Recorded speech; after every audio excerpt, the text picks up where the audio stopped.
Good morning. It's not morning, but I just like to say that.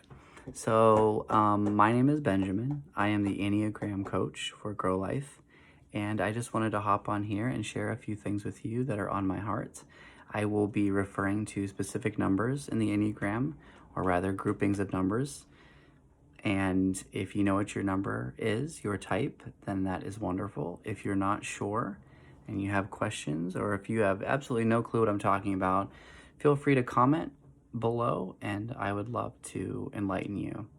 So for those types, those number types that are oriented in their perspective to the past, you think about the past a lot. Your mind's always going to the past, what has been, what was. Those are types 4, 5, and 9.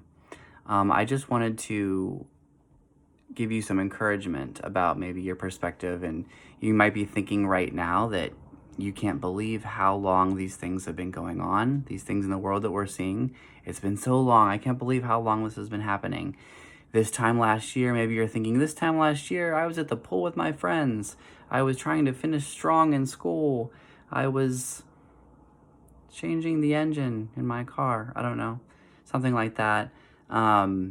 I just want to encourage you, if you're going to think in the past, if your mind's going to be in the past, think about all the times that the Lord has brought you through to the other side. Think about all the good things that He has done for you and your family. And just rest in the moment. Kind of get out of the past and rest in the moment. Rest in His promises and His word. Think about the future. Imagine what this is going to look like when we come out on the other side, just to kind of stretch your perspective a little bit. Sometimes focusing on the future can be painful for these types, but it's a good exercise. A word of encouragement from the word would be Mark 8. Why do you reason because you have no bread? Do you not yet perceive nor understand?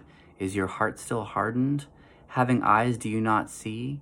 And having ears, do you not hear? And do you not remember? I love that. When I broke the 5 loaves for the 5,000, how many baskets full of fragments did you take up? They said to him, 12. So there's some encouragement for those of you, quote unquote, living in the past, which can be all of us here and there. But anyways, so those of you that dwell in the actual present, like what's happening here and now, those are types 1, 2, and 6. Those are just means you're always thinking about what's going on around you and dealing, and you just can't, that's your main orientation of what's happening, of time. You might be thinking, how could things get any worse than they are right now? This is it. This is, the culmination of all the bad things.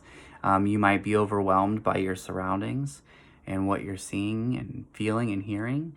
You might be trying to process what it all means and wondering how a good outcome is possible given the circumstances.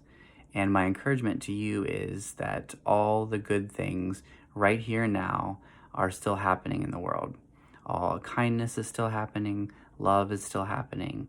So focusing on those things that are still happening as we speak, and not just the bad things that are happening. Thinking and looking around and counting all of our blessings and looking at what we have to be thankful for. Kind of looking for the shining lights instead of looking at how dark everything is. And just resting with the hope that everything is in God's control, or not the hope, but rather the fact that everything is in God's control. My encouragement from the word, from the scriptures would be Matthew 8. But he said to them, "Why are you fearful, O you of little faith?" Then he arose and rebuked the winds and the sea, and there was a great calm. So in the moment, he got up and said, "Why are you afraid? Why are you fearful?" And he rebuked what was going on. So that's my encouragement for those of you whose orientation to time is the present, and for those of you whose orientation to time is the future, which would be types 3, 7, and 8. You are just always thinking about what's happening next, what's coming down the line, where are you going to be in 10 years, what are you going to eat for lunch in 2 weeks, that sort of thing. You might be thinking, what is the worst that could happen? What's going to happen next? What's the next thing that's going to come out in the news?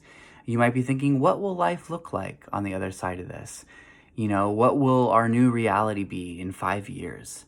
My encouragement for you would be that Jesus has a future and a plan for all of us, as his word says. He is the Alpha and the Omega. He is the beginning and the end, and there is nothing that he is unaware of. And to just rest in the now and deal with what's happening right here, and being okay with not having a plan or, imagining what 5 years from now is going to look like, just taking one day at a time. Matthew 6 is my encouragement for you. The Lord says, therefore do not worry about tomorrow. It's plain and simple as that. For tomorrow will worry about its own things. Sufficient for the day is its own trouble. And that is really great advice, or a great reassurance for all of us. So I hope that encourages you, for those of you in the different stances and the different orientations to time. And feel free to comment, and blessings, and take care and be safe, and hope to see you, or next Thursday.